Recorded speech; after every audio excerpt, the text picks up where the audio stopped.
Hello, welcome to today's webinar, where I'm going to be introducing the board's role in terms of environmental sustainability.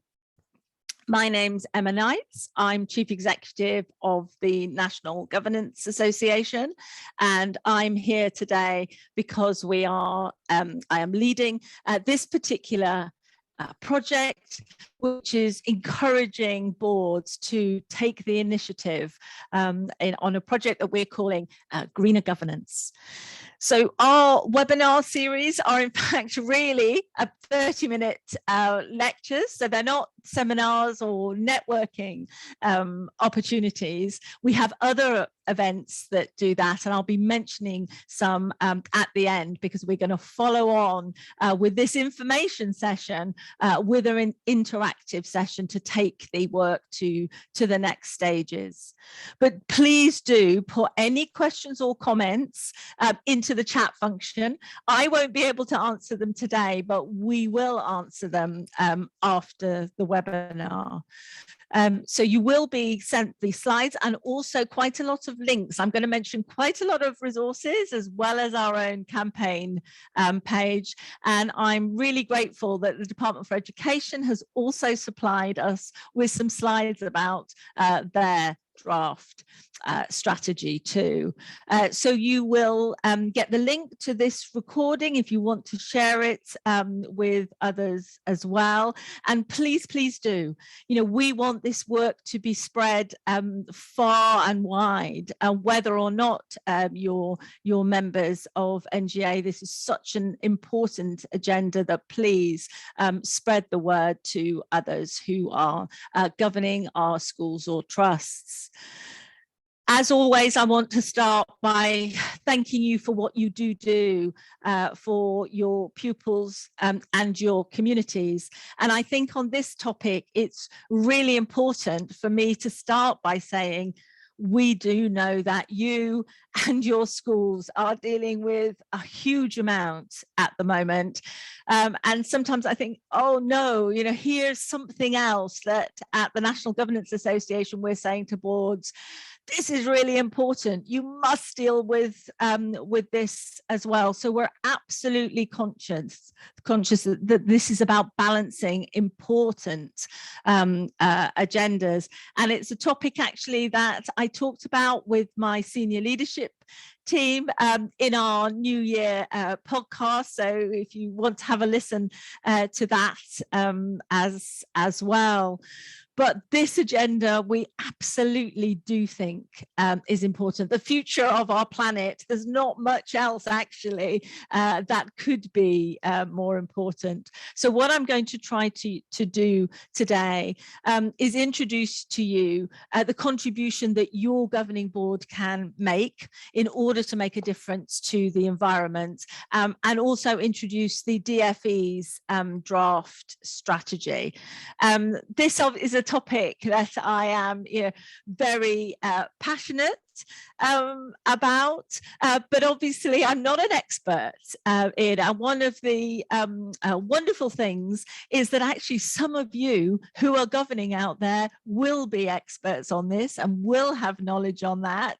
And if you do, please do get in touch with us. In fact, the forthcoming Governing Matters magazine, which will be out, I think, by the end of this week, beginning of next week, you'll be receiving it, does have an article written by a professor of meteorology who's also a chair of governors. So I think we have much to learn from each other.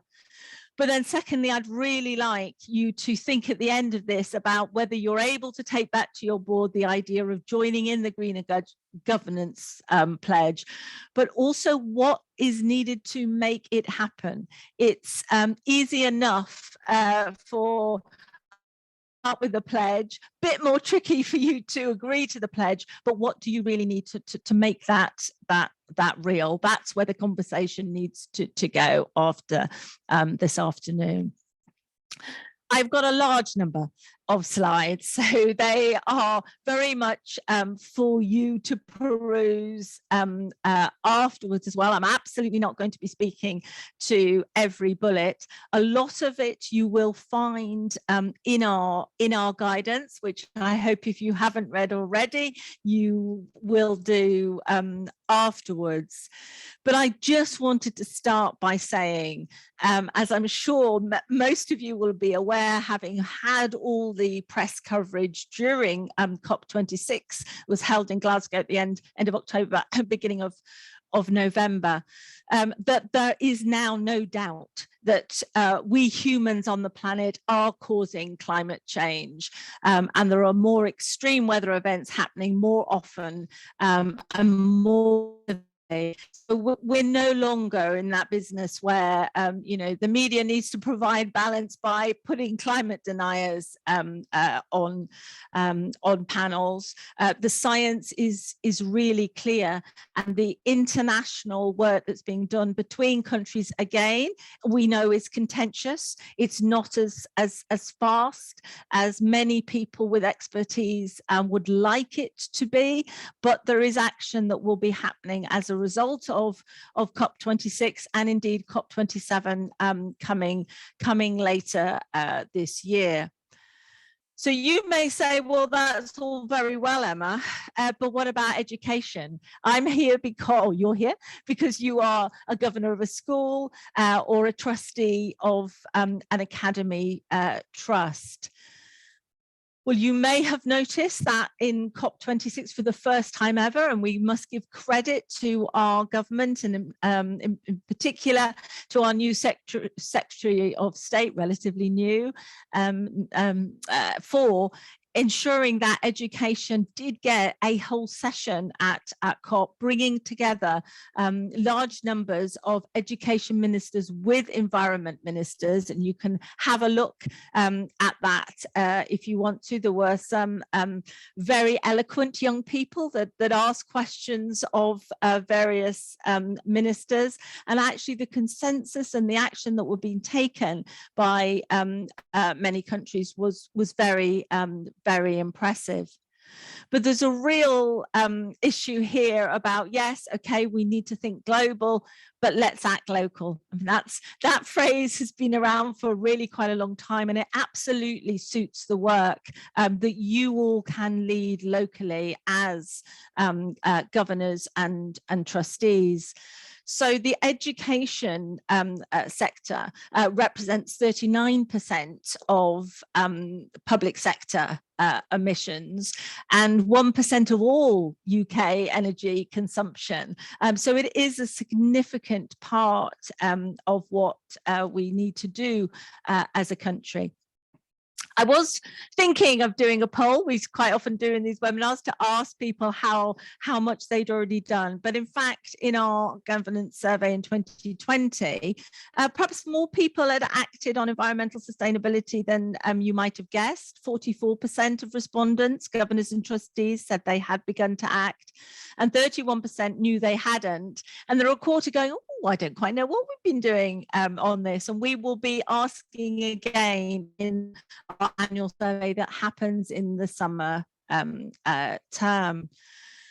I've mentioned a couple of times already our greener governance pledge. What are we asking you to pledge to do? First of all, to reduce carbon at your school or trust, but to put the bigger contribution to environmental sustainability onto your agenda, literally onto your agenda, and then you ensure that a climate action plan is developed later this year if you don't already have one, which I have to say the vast majority of trusts and schools don't have one, to make this happen.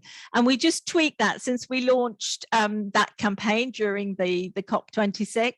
Our original version, if you have that in front of you, didn't have the word climate action plan. It just had plan, but we've changed it in order to fit with the department's phraseology.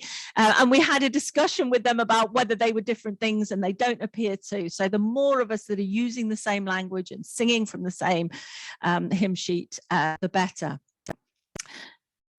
I now really want to concentrate on what is your role, because people have been saying not only is, oh goodness, this is another huge issue to get my head round, but also, you know, we know those of you that govern are incredibly busy people. And I want to really emphasize how much of this is about what you do already. So not having to necessarily begin a whole new giant process for the governing board, but to integrate it in the way that you work. So you will have a trust or school strategy. How many of those strategies include currently environmental sustainability?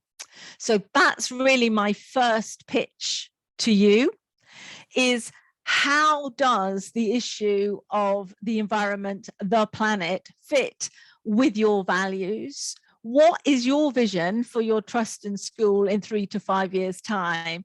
And surely that must have an element of it being sustainable, and it being sustainable in terms of the environment.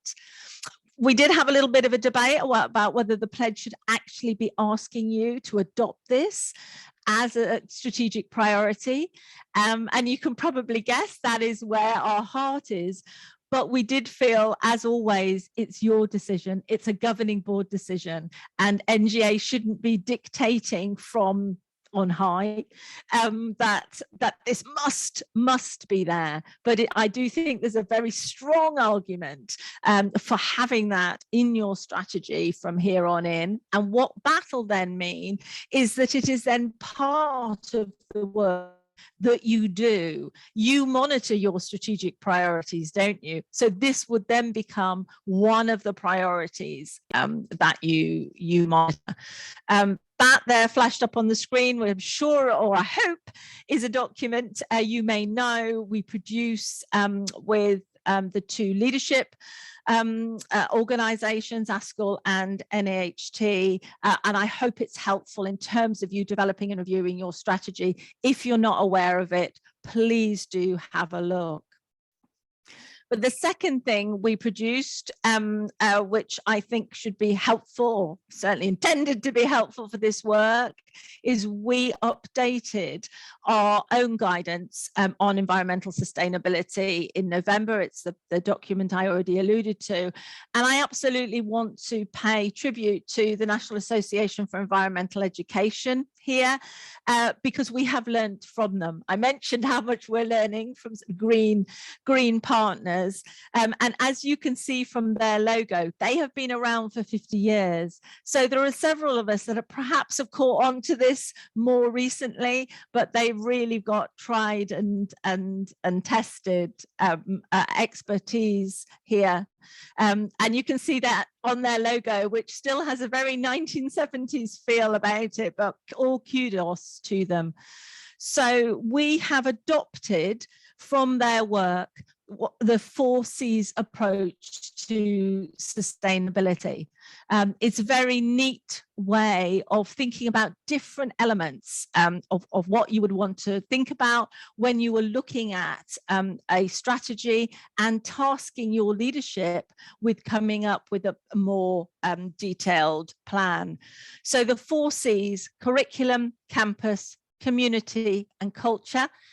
Campus is a little bit contrived to make it another C, but premises, not just buildings, but your outdoor grounds as well. So I'm just going to touch on those 4 C's, which, if you've got our guidance document in front of you, or you have a look, all this is there. It comes from our guidance. So looking at culture, first of all, you may recognize that diagram on the right-hand side. It's one of the ones that we developed for the Chair's Handbook to try and show how strategy and culture need to work together in order to achieve your mission, both of them in line with your values. And there's a number of questions under culture that we've developed with NAE to start off those conversations with with your school leaders in the first place, and I'm going to mention stakeholders in a moment, but you can already see there the young people's role here. How do you as governing board, how do school leaders see young people's participation and activity on this topic? We all know that they've been incredibly active, and although a lot of the protests and demonstrations happened before COVID, we know from a number of exercises that they are continuing to talk at national level, at local level, at school level about the climate. Campus, this is the one actually that people talk to us most often about. It's perhaps the area where schools and trusts have done most work. And I have to say actually that a number of the trusts and schools we've approached to learn from have been very humble about what they've been achieving, but we know that people have been working particularly around premises and sustainability for really quite a long time. I had a look back, and our first article that was written in our magazine was 2014 about how actually in that article, they were both federations, now both multi-academy trusts, have been working on the sustainability of their buildings. But I was talking to one of them again recently, and the chair there said, oh, you know, I wouldn't want to say we'd got everything right, we're just beginning. But actually, you know, I think we should be standing up and being counted. There has been a lot of work on premises, and I want to give a really good shout out to business leaders here. I think there are a number of business leaders out there who've really embraced this agenda, been doing really good work. There's really detailed work going on about how you achieve this. It's all very well, isn't it, for me to pose questions such as, you know, what investment is needed in our buildings to improve their environmental sustainability? That is a question that opens up a huge amount of technical knowledge and work. So I absolutely see whether it's a school business manager or a chief operating officer, they are absolutely crucial to and then curriculum. This perhaps is a more recent issue, and there are lots and lots of people currently working and contributing to reviewing the curriculum, but it's definitely something, conversation that the board should be asking questions about. What actually do pupils learn? And it can be quite controversial. I've been involved in discussions where pupils don't feel they're learning very much, and yet some teachers think they are teaching pupils. So there's a real teasing out of those perceptions and expectations. But are our teachers and leaders really equipped to do this? Surely that absolutely is an issue where the boards need to be involved. Boards need to be ensuring that there are the time and resources to do this. And that's something, let's come back to. I'm going to leave that hanging there. But again, that's a huge issue to be unpacked. We can't wave a magic wand and suddenly find them time to do this. It's going to be a case of you having detailed conversations with your leaders about how time is made to do the various strands of this work. The forces do overlap a little there. I've mentioned that issue of eco-anxiety, which is absolutely real, that because young people are concerned about the future of the planet and are making some really big decisions about their lives on the basis of their worries, we don't want to be stoking that up. So there's also a role for schools in creating a sense of hope as well, which can be done through various routes. You know, one is through the curriculum, but the other is through culture, and then this last one, community, the sort of bigger projects. let's look at how the curriculum can actually support and help practices in actually then managing the campus issues. One issue I haven't mentioned so far is food. There are really big environmental considerations involved in what food you're providing to the school, and as I'm sure many of you will know, those can be quite controversial and have to be considered very sensitively. Also, the issue of traveling to school, transport to school. What are you doing to encourage that? Are you making it easy?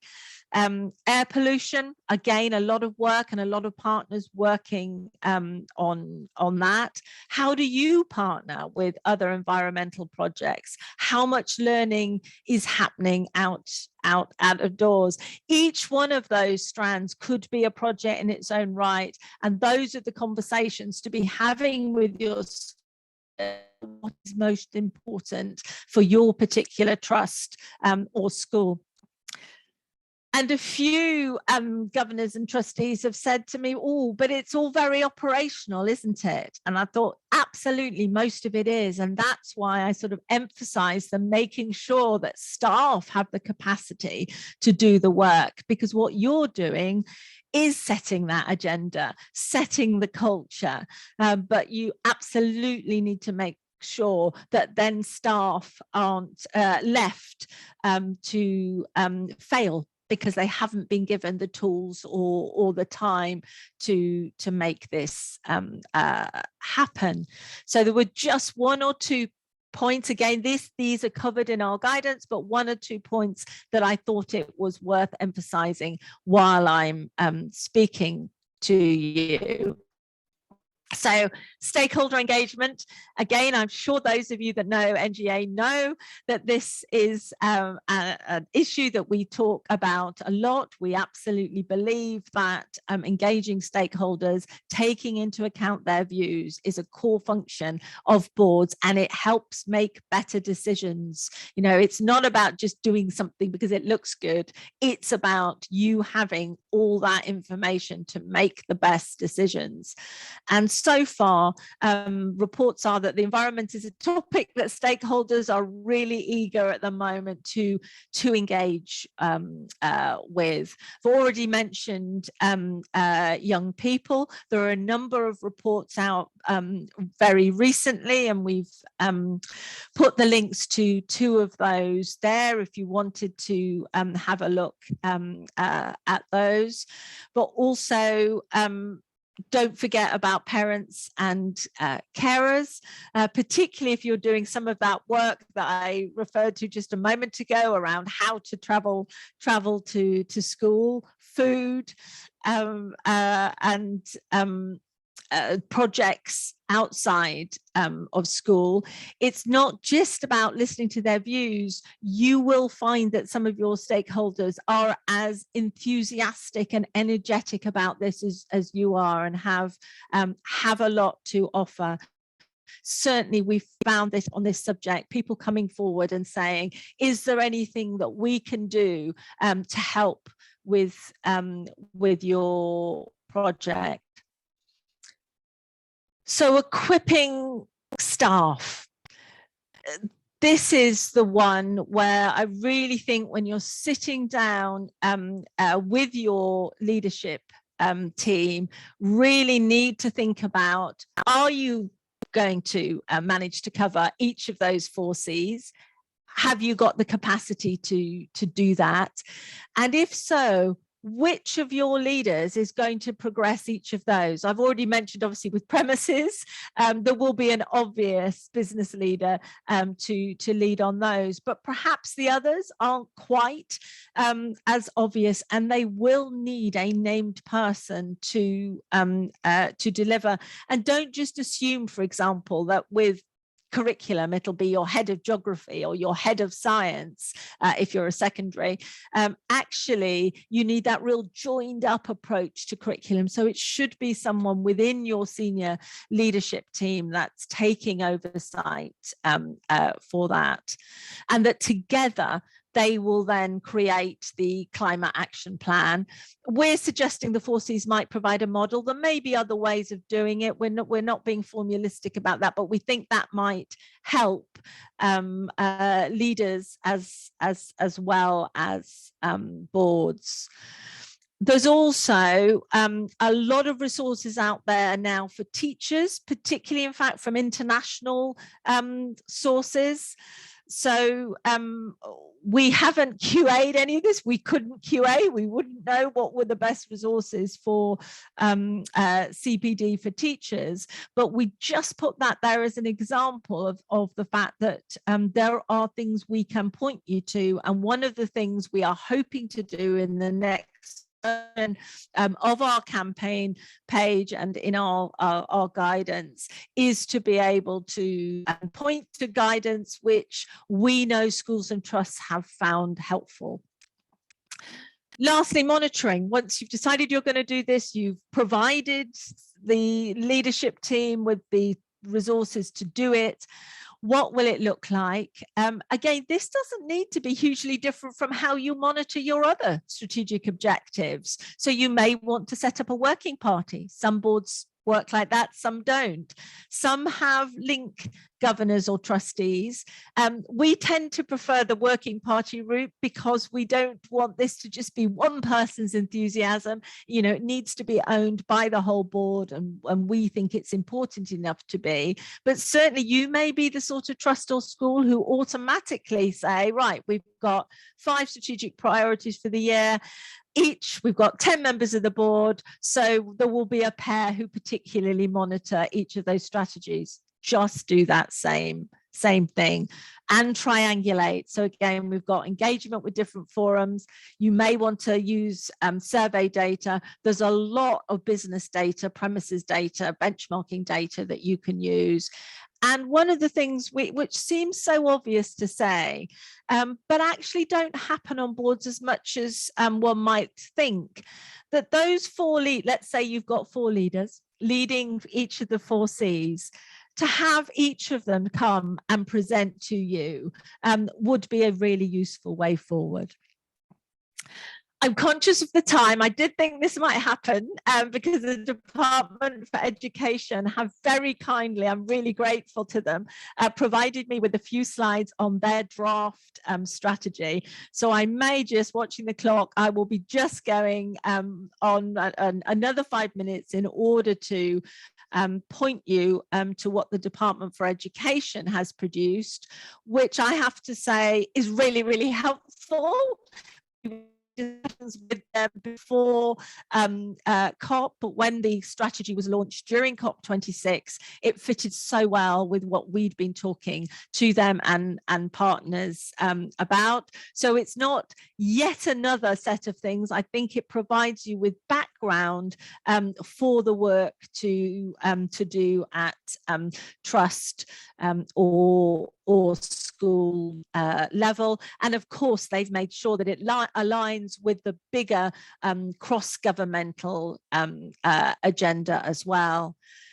So this is a draft strategy, and they are going to engage with partners both in the environment sector and in the school sector over this term. So I'm really pleased to say that they are going to come to our governance leadership forums very shortly and listen to any feedback that you might have. So I'm pleased that they're going to be engaging with the governance sector through us.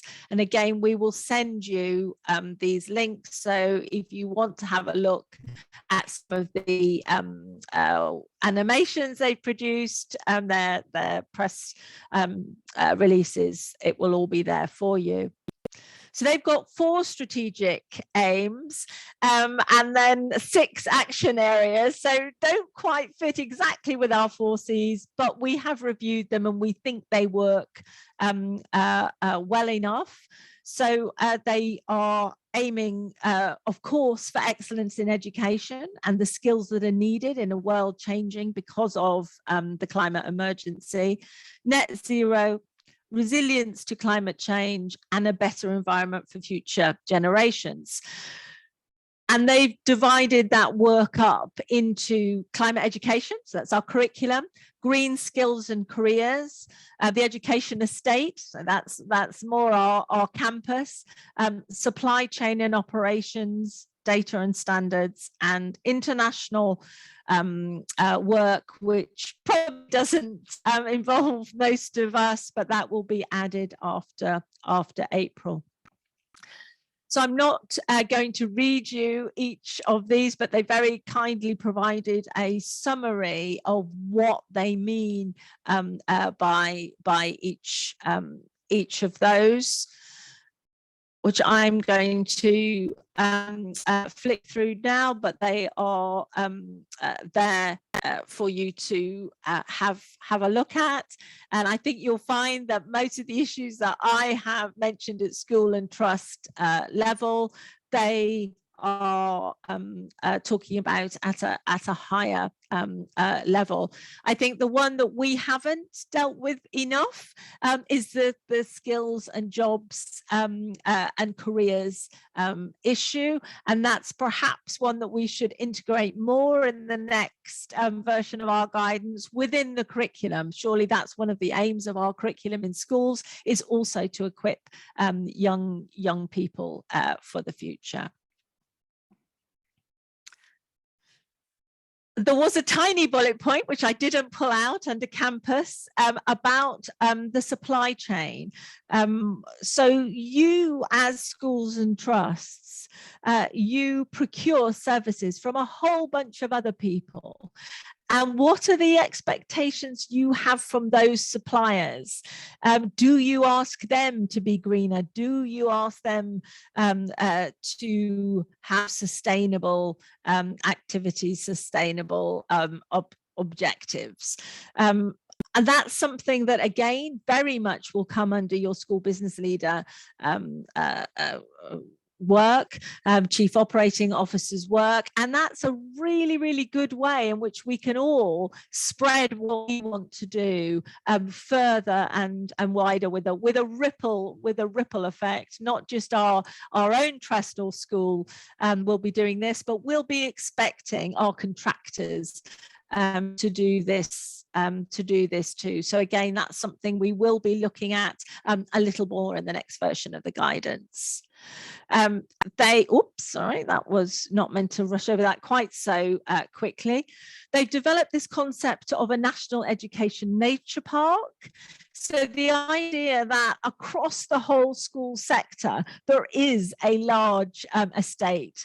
A nature park is a lovely way of looking at it. Some of you who maybe have a tiny playground may not be considering your space in that way. But I think us thinking about the space that schools and trusts own and have at their disposal, incredibly important. And again, the whole bit of outdoors learning and how we use those outdoor spaces, something that we're going to add to in the next iteration of our guidance. And then lastly, they're going to be introducing a Climate Leaders Award. Well, assuming they get positive feedback about that. It's not to replace all the existing awards. Some of you will say, well, we've had eco schools for years and years. This isn't, they acknowledge absolutely that there are other awards, and this is one that becomes an umbrella and helps people to navigate what there is. So I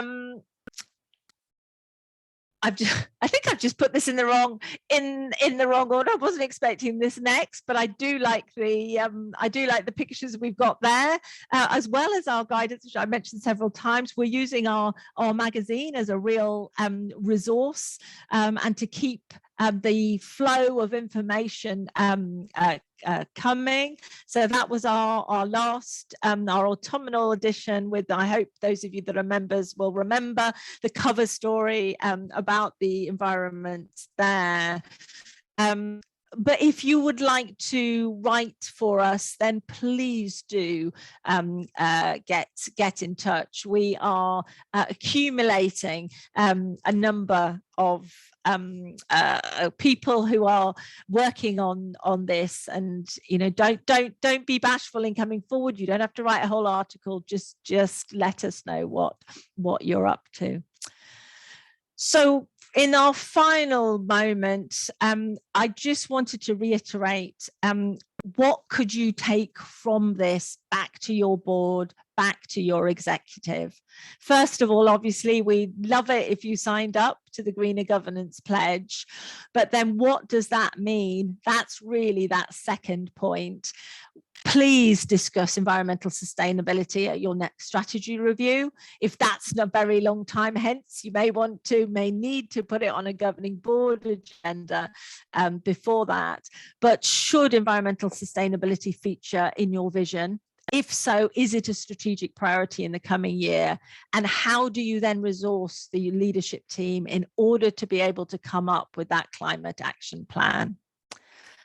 And what do you need as a board or as a whole school or trust to engage with this agenda, especially given everything else that is happening in the world at the moment, and who knows what will be happening next week or next month. So please do keep in touch. I mentioned several times that we are working on improving the guidance again, and I need to thank Megan Tate from our policy and information team, who's working with me to make this happen, collecting examples from schools or trusts of what you've been doing, of what resources you found useful. What would you like to know more of? You may be sitting here listening to me today, or then subsequently reading the guidance and thinking, well, there's a gap here. Please do tell us about that gap, and we will fill it.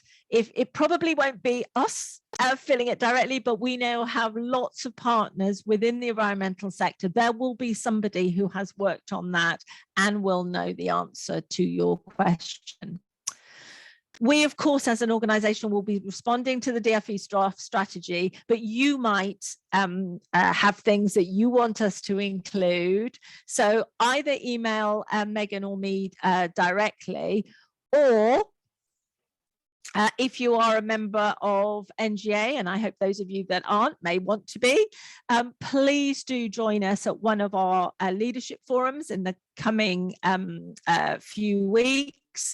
You may know we have different forums depending on what type of school you are. So we will be having these discussions 4 times over. We're looking for people to help start those conversations from trusts and schools, but also the Department for Education is joining us too.